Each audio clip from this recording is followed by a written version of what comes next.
What nonsense is this? Hollywood spends billions chasing the next fantasy franchise. Dragons, magic, epic worlds. And yet, one of the most adaptable fantasy series ever written has been sitting there since the 1980s, untouched. No films, no TV series, nothing. This is Magic Kingdom of Landover, a story about a man who buys a real magical kingdom from a catalogue. That's right, a catalogue. It's funny, it's character driven, it's built for television, and Hollywood has done absolutely nothing with it. So today, we're breaking down the books, and the real reason this should already be a series, but somehow still isn't.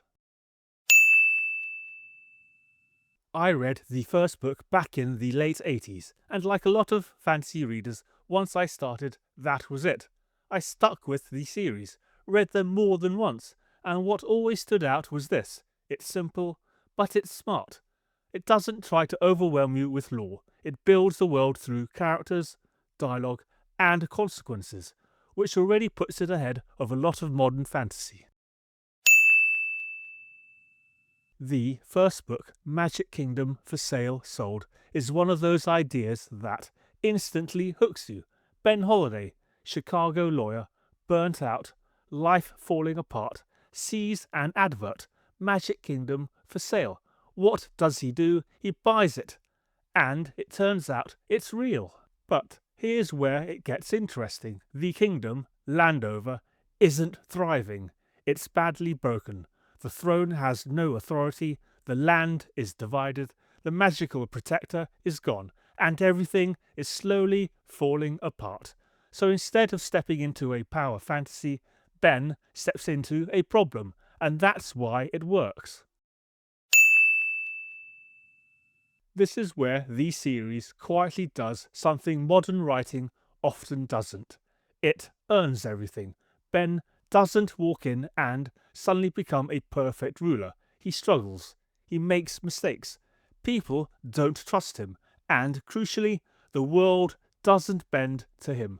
Compare that to modern fantasy where characters succeed because the script says so.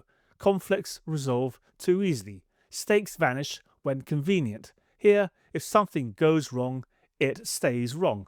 That's called consequence. And that's what builds a believable world. The supporting cast is where Landover really shines. You've got Quest-a-Fuse, a wizard whose magic constantly backfires. Abernathy, a man turned into a dog who is permanently annoyed about it.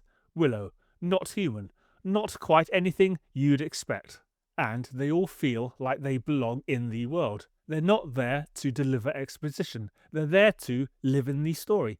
And again, that's something modern shows often get wrong. Characters become plot devices. Here, they're people first.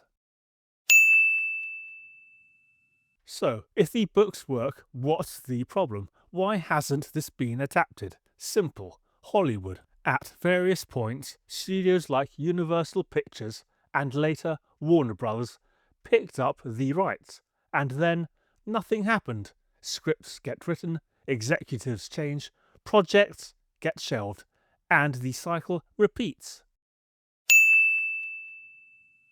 This is where it gets frustrating, because Hollywood keeps saying we need original fantasy, but when they actually have something with built-in world building, with strong characters, with a proven fan base, they sit on it. Instead, we get reboots, remakes, cinematic universes with no foundation. That's the nonsense. Ironically, now is probably the best time to make this. Streaming changed everything. Long-form storytelling works.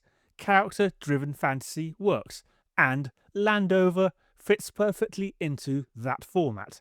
You could easily get 3 to 5 seasons, strong character arcs, natural world expansion, instead of trying to cram it into a 2-hour film.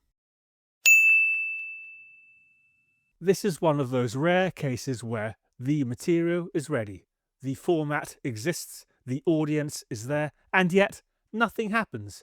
That's not a writing problem, That's an industry problem. The time for talking is over. Let's move out. May the light guide our path. So, I'm curious, did you ever read the Landover books? And if they finally adapted them, would you want a film series or a proper multi-season show? And more importantly, what other fantasy series do you think Hollywood has completely ignored? Let me know in the comments.